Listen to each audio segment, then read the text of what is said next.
Bismillahirrahmanirrahim. Assalamualaikum warahmatullahi wabarakatuh. Alhamdulillahi rabbil alamin. Allahumma salli ala Muhammadin wa ali Muhammadin al-awsiya'i radina al-mardiyina bi afdali salawatik wa barik alaihim bi afdali barakatik wa sallim alaihim wa ala arwahihim wa adsarihim wa rahmatullahi wa barakatuh. Saudara, dimanapun saudara berada, alhamdulillah pagi ini kita berjumpa kembali dalam naungan insyaallah maghfirah dan ampunannya. Seperti biasa, kita akan melanjutkan bertadarus memahami ayat-ayat Allah Subhanahu wa taala. Kita sekarang ini sedang mencoba memahami kandungan makna surat Wal Asr. Bismillahirrahmanirrahim. Wal asri innal insana lafi khusrin illa alladhina amanu wa amilus salihat wa tawasaw bil haqqi wa tawasaw bis sabr. Dengan nama Allah yang Maha Kasih, Maha Sayang, demi waktu asar, sesungguhnya manusia berada di dalam kerugian kecuali orang-orang yang beriman dan beramal saleh dan saling berwasiat kepada kebenaran dan saling berwasiat dalam kesabaran. Allah Subhanahu wa taala bersumpah dengan waktu asar yang menurut para ahli tafsir bisa merujuk kepada periode di dalam sejarah umat manusia, bisa juga menuju kepada segala kesulitan dan kesusahan yang dihadapi manusia di dalam hidupnya.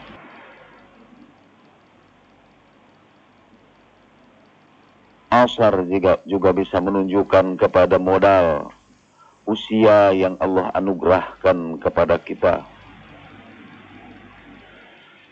Ketika kita datang ke dunia ini, Allah membekali kita dengan satu modal yang sangat berharga. Dan modal itu adalah al-asr. Waktu kita, usia hidup kita di dunia ini. Innal insana lafi khusrin.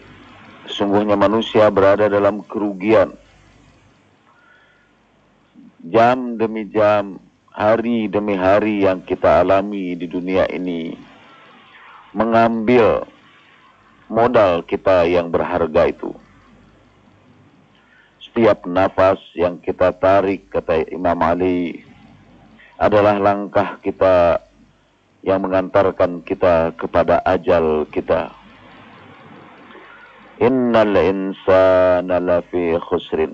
Sungguhnya manusia berada dalam kerugian karena setiap saat modalnya yang berharga, yaitu usianya, berkurang terus-menerus. Ada orang yang menggunakan modalnya yang berharga, yaitu usianya, hanya untuk memperoleh harta, baik sedikit atau banyak. Dia habiskan modalnya yang berharga, yaitu usianya, untuk mencari kekayaan, untuk memperoleh rumah, baik rumah kecil maupun rumah yang besar, atau untuk bisa memperoleh tanah baik yang sempit maupun yang luas. Dan untuk itu semua dia belanjakan modalnya yang berharga, yaitu usianya.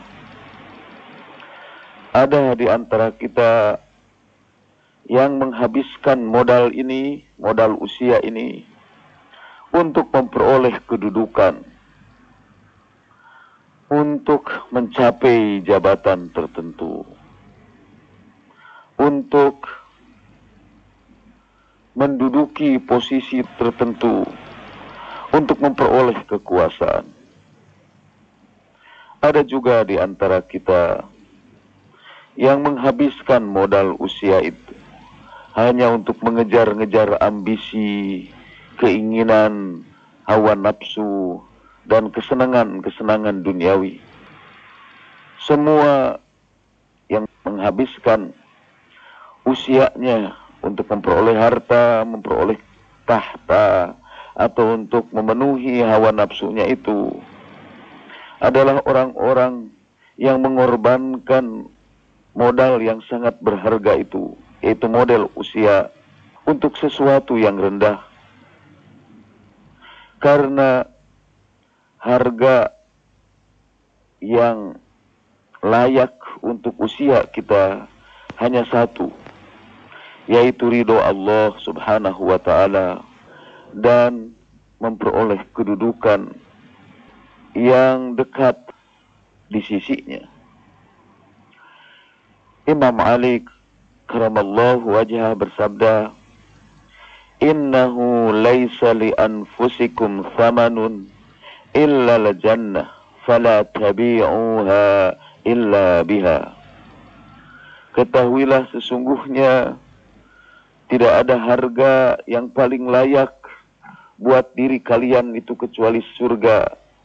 Karena itu janganlah kalian menjual diri kalian itu kecuali dengan surga. Imam Ja'far As-Sadiq bersabda di dalam doa bulan Rajab, "Khabal wafiduna ala ghairik wa khasiral muta'arriduna illa lak." Ya Allah, rugilah orang-orang yang berangkat tidak menuju Engkau. Rugilah orang-orang yang menghadap kecuali orang yang menghadap Engkau. Orang yang menghabiskan modal usianya untuk selain memperoleh ridho Allah subhanahu wa ta'ala akan memperoleh penyesalan yang mendalam. Innal insana lafi khusrin. Sesungguhnya manusia berada dalam kerugian. Allah subhanahu wa ta'ala menyebut satu hari nanti, hari kiamat, dengan sebutan Yaumut Taghabun, hari penyesalan yang mendalam. Zalika Yaumut Taghabun, itulah hari yang penuh penyesalan. Dalam surat At-Taghabun ayat 9. Allah subhanahu wa ta'ala menegaskan di dalam surat At-Taubah ayat 111 bahwa ia akan membeli modal yang berharga yang ia anugerahkan kepada kita itu dengan seluruh wujud kita sebagai manusia.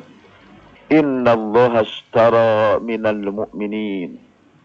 Sesungguhnya Allah membeli dari orang-orang mukminin itu. Allah yang Maha Kasih menganugerahkan kepada kita modal usia, dan setelah itu Allah menawar untuk membeli kembali modal ini dengan seluruh kasih sayangnya. Dan betapapun kecilnya modal yang kita jual kepada Allah, Allah akan membalasnya dengan berlipat ganda. faman ya'mal mithqala dzarratin khairan yarah. Barang siapa yang beramal sebesar debu sekalipun Allah akan melihatnya. Kadang-kadang Allah membalasnya dengan balasan yang sangat besar. Bisa 10 kali lipat. Kadang-kadang 700 kali lipat. Kadang-kadang lebih besar lagi dari itu. Fi kulli sumbulatin mi'atu habbah. Allah mengumpamakannya seperti satu cabang pohon yang mengeluarkan rantingnya, dan pada setiap ranting ada 100 biji-bijian. Wallahu yudha'ifu liman yasha. Allah melipat gandakan kepada siapa yang dikehendakinya. Seperti juga sering kita ucapkan di dalam doa-doa kita, ya man yaqbalul yasir wa ya'fu 'anil katsir. Ya Allah yang menerima amal kami yang sedikit dan mengampuni kepada kami yang banyak. Salah satu sifat Allah subhanahu wa ta'ala ialah keluasan kasih sayangnya. Dan di antara keluasan kasih sayangnya ialah Ia berikan kepada kita modal usia di dalam kehidupan ini. Setelah itu Allah menawar modal kita ini dengan pahala yang berlimpah. Ia terima betapapun kecilnya apa yang kita jual kepadanya. Dan Allah ampuni yang banyak dari diri kita. Ya man yaqbalul yasir wa ya'fu 'anil katsir. Wahai dia yang menerima amal yang sedikit dan mengampuni dosa yang banyak. Jadi dengan modal usia kita itu, kita datang kepada dunia ini, kepada sebuah pasar. Kata Imam Al-Hadi, ad-dunya suq, dunia ini adalah sebuah pasar. Beruntung satu kaum di pasar itu dan rugi satu kaum. Al-Quran mengatakan orang yang beruntung di dalam pasar kehidupan itu adalah orang yang menjalankan 4 pokok kehidupan. Al-usul al-arba'ah. Dan 4 pokok itu yang pertama ialah iman, kedua amal saleh, ketiga berwasiat kepada kebenaran, dan keempat berwasiat kepada kesabaran. Supaya kita tidak rugi di dalam hidup ini, kita harus menggunakan modal hidup ini, modal usia kita ini, modal al-asr, waktu kita dalam kehidupan ini, untuk beriman kepada Allah subhanahu wa ta'ala, untuk menanamkan jauh di dalam lubuk hati kita kepercayaan kepada Allah subhanahu wa ta'ala, keyakinan akan kasih sayangnya. Iman yang paling rendah adalah membenarkan. Kita benarkan apa yang difirmankan Allah subhanahu wa ta'ala. Kita ucapkan dengan segala kehusuan setiap kali Allah memerintahkan kepada kita, sami'na wa ata'na. Kami dengar dan kami taat. Tingkat yang paling tinggi dari keimanan kita adalah kecintaan. Orang yang akan beruntung di dalam pasar kehidupan adalah orang yang mencurahkan seluruh cintanya kepada Allah subhanahu wa ta'ala. Dan kecintaannya kepada Allah itu ia jadikan sebagai misi hidupnya, sebagai jalan hidupnya. Ia ungkapkan kecintaan kepada Allah itu dengan mencintai Rasulnya. Ia ungkapkan kecintaan kepada Allah itu dengan mencintai ahlul baitnya. Ia ungkapkan kecintaan kepada Allah itu dengan mencintai semua makhluk Allah. Orang yang hidup berdasarkan kecintaan kepada Allah, kepada Rasulnya, kepada ahlul baitnya, kepada seluruh makhluknya adalah orang-orang yang tidak akan pernah merugi di dalam pasar kehidupan. Yang kedua, beramal saleh. Dan amal saleh adalah sisi uang yang berbeda dari mata uang yang sama dengan keimanan. Iman hanya dapat diungkapkan dengan beramal saleh. Rasulullah Shallallahu Alaihi Wasallam selalu menyebutkan tanda-tanda orang yang beriman itu dari amal salehnya. Dan orang yang tidak beramal saleh dalam pandangan Rasulullah Shallallahu Alaihi Wasallam adalah orang yang tidak beriman.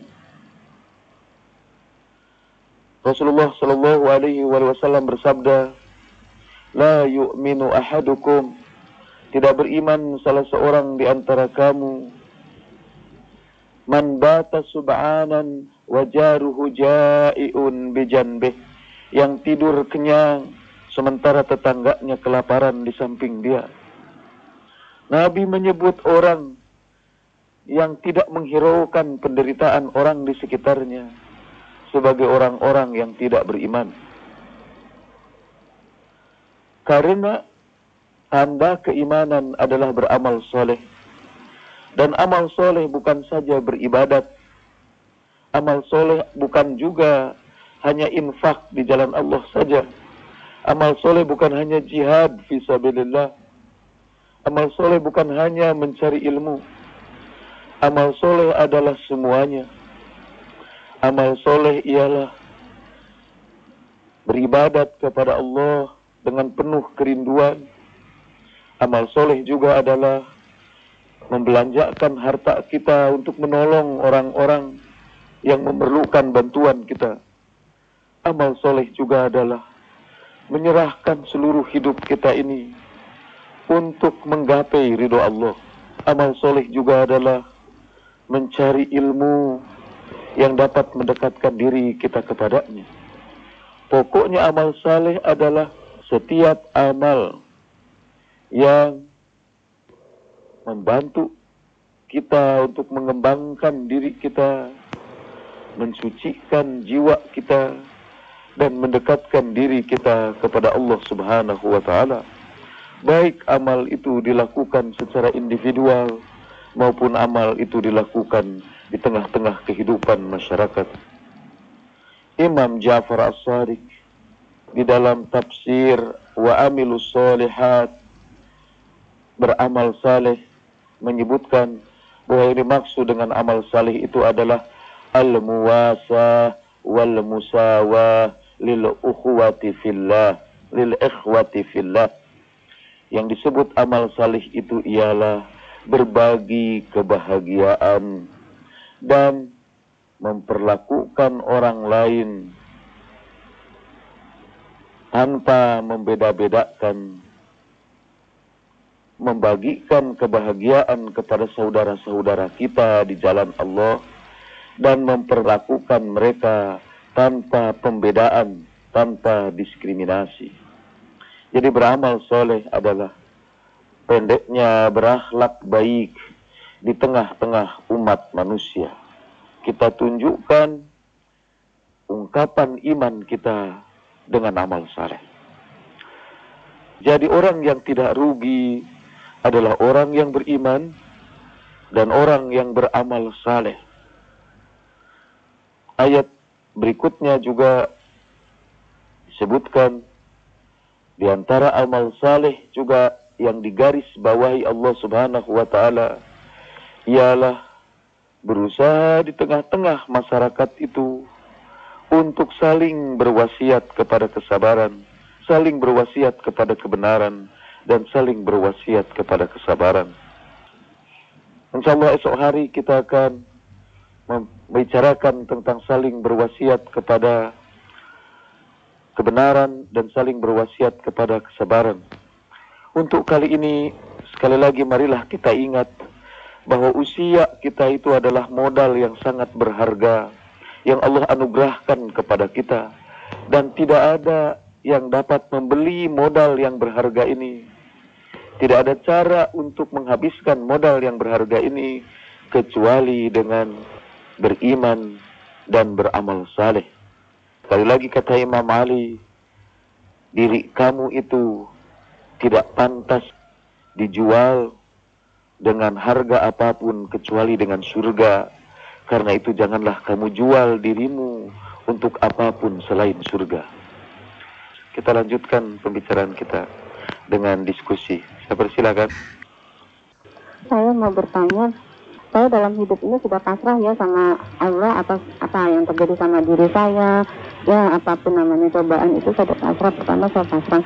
Tapi bagi keluarga saya, suami saya terutama ya, saya ini dibilangnya nggak pasrah gitu ya. Karena saya nggak, misalnya orang itu udah pernah nyakitin saya, lebih baik saya diam aja lah. Saya udah hanya bisa saya pasrah kepada yang di atas. Saya nggak mau mengungkapkan segala isi hati saya. Cuma untuk suami saya dibilang kurang pasrah karena saya harus berbaikan dengan orang yang udah nyakitin hati saya. Cuma saya nggak bisa menerima seperti itu. Bagaimana kan jalan? Saya mau tanyakan. Berkenaan dengan pesan-pesan itu, pertama, insya Allah walaupun saya berangkat tanah suci secara fisik, tapi saya mungkin masih berjumpa dengan saudara-saudara di dalam udara, dan berkenaan dengan pesan-pesan atau amanat atau salam untuk Rasulullah Shallallahu Alaihi Wasallam, dengan penuh sukacita saya ingin menyampaikan salam saudara kepada Rasulullah.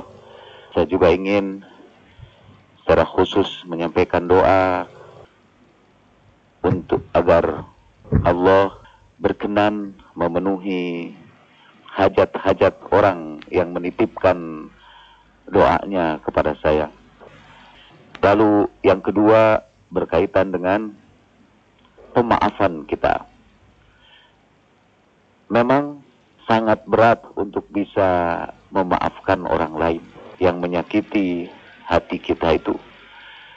Sebagai bukti bahwa kita sulit memaafkan itu ialah bahwa kadang-kadang dalam bentuk perilaku kita sudah tidak membalas dendam, kita sudah menerima uluran tangan, kita sudah bicara memaafkan, tapi seringkali di dalam hati masih tinggal, masih tersisa luka hati itu. Yang anehnya seringkali luka hati itu kita pelihara baik-baik. Makin kita pelihara luka hati itu, makin dalam dia. Dan di dalam agama Islam, kalau kita baru memaafkan hanya dalam gerakan-gerakan lahiriah kita, tetapi kita tidak memaafkan di dalam hati kita, Al-Quran belum menyebutkan itu sebagai maaf. Karena arti kata maaf yang sebenarnya ialah menghapuskan luka apapun di dalam hati kita. Seperti disampaikan oleh Nabi Yusuf alaihissalam, La tasriba alaikumul yaum. Pada hari ini tidak ada lagi apa-apa di dalam hatiku. Pada hari ini sudah tidak ada lagi luka apapun di dalam hatiku. Dan kemudian kita pasrahkan semuanya kepada keadilan ilahi. Dan Allah subhanahu wa ta'ala adalah zat yang maha adil. Ia akan memperlakukan siapapun di dunia ini dengan keadilannya. Karena itu pasrahkan semuanya kepada keadilan ilahi. Persilakan. Iya Kang Jalal, saya sih terus terang udah pasrah ya, saya udah minta maaf sama yang di atas gitu ya, saya juga udah maafin kesalahan-kesalahan gue. Saya pikir apa sih artinya sisa hidup saya ini, saya pikir gitu ya. Jadi saya ngambil jalan lebih baik diam gitu loh, saya nggak mau macam-macam lagi karena saya udah ikhlasin, saya udah memaafin segala kesalahan dia sama saya sama anak-anak. Dan terpenting karena saya sekarang ini saya jalani bagaimana saya caranya mengurus anak-anak saya, menanamkan akidah anak-anak saya, itu aja yang saya perjuangkan sekarang ini Kang Jalal ya, karena ya manusia seperti ini saya ikhlasin sama yang di atas karena dia yang lebih tahu. Itu yang pertama saya jalankan seperti itu, makanya saya berdiam diri. Kedua, saya ya alhamdulillah ya, saya kebetulan karena saya perbedaan sama agama sama suami saya, apapun bentuknya yang pemujaan yang dia lakukan di rumah saya, misalkan patung-patung, terus gambar-gambar selain yang diajarkan sama agama saya, itu sudah saya buang-buangkan. Itu dia sama suami juga, saya nggak netralisir gitu ya Kang Jalal, karena saya nggak mau akidah anak saya itu teracak-acak. Bagaimana, apakah sikap saya sudah benar saya melakukan seperti itu? Itu aja Kang Jalal. Assalamualaikum. Saya kira pertama itu sudah betul. Yang kedua, menurut fikih Islam, menurut para ulama, tidak dibenarkan seorang perempuan Islam untuk menikah dengan orang yang beragama lain. Tetapi karena Ibu Cahya sudah kepalang terlibat di dalamnya, saya tidak tahu permulaannya, tetapi saya kira sekarang sikap minimal yang bisa dilakukan oleh Ibu Cahya ialah seperti disebutkan di dalam Al-Quran. La a'budu ma ta'budun, wa la antum a'abiduna ma a'bud. Aku tidak akan beribadah seperti kamu beribadah, dan kamu pun tidak beribadah seperti aku beribadah.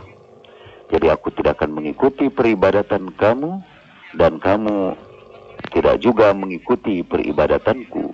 Lakum dinukum waliyadin. Bagi kamu agama kamu, dan bagiku agama aku. Itu adalah yang paling minimal yang bisa dilakukan oleh seorang perempuan kalau ia bersuamikan orang yang beragama lain.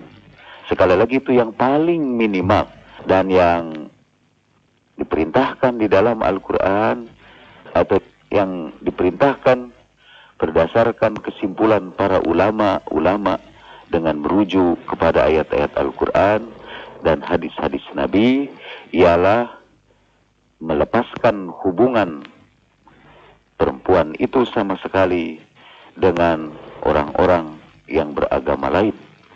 Jadi secara singkat sebetulnya, walaupun saya agak berat menyampaikannya, berpisah adalah apa yang diperintahkan oleh ajaran Islam ketika seseorang mempunyai suami yang beragama lain, kecuali kalau suaminya kemudian bergabung bersamanya di dalam kafilah keimanan kepada Allah dan kepada Rasulnya. Pertama, saya ingin berdoa. Saya termasuk idolanya Kang Jalal. Saya selalu ngikutin dari mulai mahasiswa tahun 86 di Bandung sampai sekarang. Banyak sekali lah amal soleh yang dibuat oleh Kang Jalal, khususnya untuk menambah ilmu saya dan merubah sifat dan laku saya. Jadi saya mengaturkan terima kasih dan berharap kepada Allah Subhanahu wa Ta'ala semoga Kang Jalal panjang umur.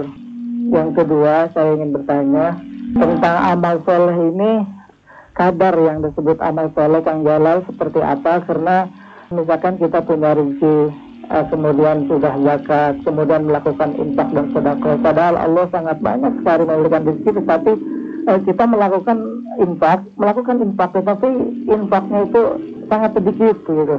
Kemudian kita juga melakukan sholat malam gitu. Sholat malamnya pun juga kadang-kadang tidak istiqomah begitu. Jadi yang disebut kadar, yang disebut amal soleh itu seperti apa? Ketika kita diberikan rezeki yang banyak, apakah kita kalau hanya sedikit berinfak menolong orang yang membutuhkan, menolong orang lain, tetapi sedikit, apa itu juga disebut amal soleh begitu Kang Jalal? Dan yang ketiga, mohon sekali Kang Jalal Firdaus didoakan di sana untuk supaya menjadi orang yang istiqomah dalam beribadah kepada Allah Subhanahu wa Ta'ala. Terima kasih. Assalamualaikum warahmatullahi wabarakatuh. Terima kasih dan syukur kepada Allah bahwa saya dipertemukan kembali dengan jemaah saya di udara. Walaupun sebetulnya mungkin secara ruhaniah insya Allah kita sudah bertemu setiap saat. Yang kedua, di dalam Al-Quran, di dalam surat At-Taghabun, Itu Allah berfirman, wattaqullaha mastata'tum. Bertakwalah kamu kepada Allah sejauh kemampuan kamu. Allah tidak ingin membebani kita lebih dari kemampuan kita. La yukallifullahu nafsan illa wus'aha. Rasulullah Shallallahu Alaihi Wasallam juga bersabda, jalankanlah sunnahku sejauh kemampuan kamu. Jadi kebaikan apapun yang kita lakukan dalam batas-batas kemampuan kita disebut Allah sebagai amal saleh. Betapapun kecilnya, betapapun sedikitnya, betapapun tidak istiqomahnya, Allah Subhanahu wa taala adalah zat yang yaqbalul yasir wa ya'fu anil katsir.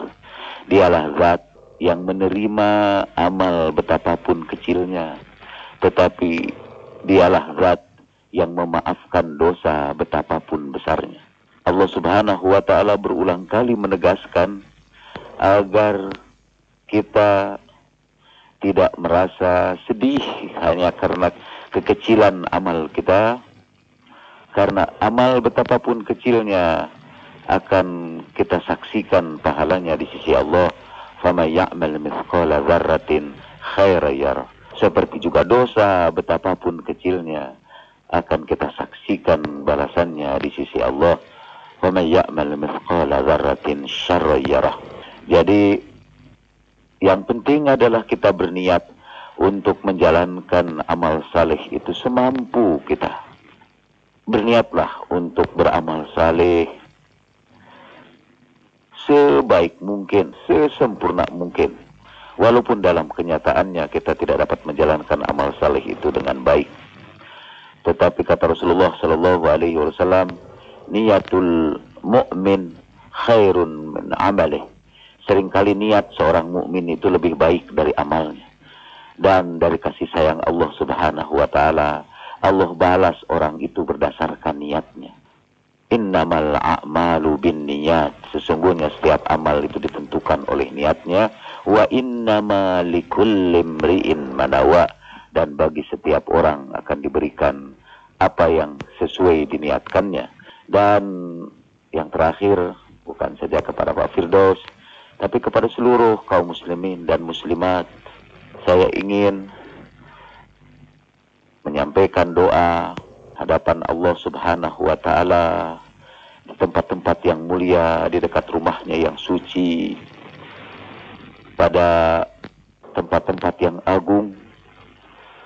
Saya ingin mendoakan seluruh bangsa ini agar Allah Subhanahu wa taala berkenan menganugerahkan kepada mereka kasih sayangnya dan melepaskan mereka dari kesulitan yang dihadapinya. Dan saya juga bermohon doa dari saudara-saudara, doa dari bapak-bapak dan ibu-ibu, agar kepergian saya ke tanah suci adalah kepergian kepada kesucian, adalah upaya untuk mendekatkan diri kepada Allah Subhanahu wa taala dan untuk dapat berkunjung kepada Rasulullah Sallallahu Alaihi Wasallam. Dengan saling berdoa inilah kita sebetulnya sudah menjalankan tawasau bil haqqi, saling berwasiat dengan kebenaran. Baiklah, kita akhiri dengan doa. Ya Allah, ya Tuhan kami, jadikanlah kami semua ini adalah para pengikut-Mu, karena para pengikut-Mu lah yang akan beroleh keberuntungan. Jadikan kami semua ini dari golongan yang bergerak menuju ridha-Mu, karena golongan itulah yang akan memperoleh kebahagiaan. Dan jadikanlah kami semua ini para kekasih-Mu, karena hanya kekasih Engkau lah yang tidak ada rasa takut pada dirinya dan tidak berduka cita. Allahumma salli ala Muhammadin wa ali Muhammad. Assalamu alayka ayyuhan nabiyyu wa rahmatullahi wa barakatuh. Assalamu alayna wa ala ibadillahi salihin. Assalamu alaikum warahmatullahi wabarakatuh.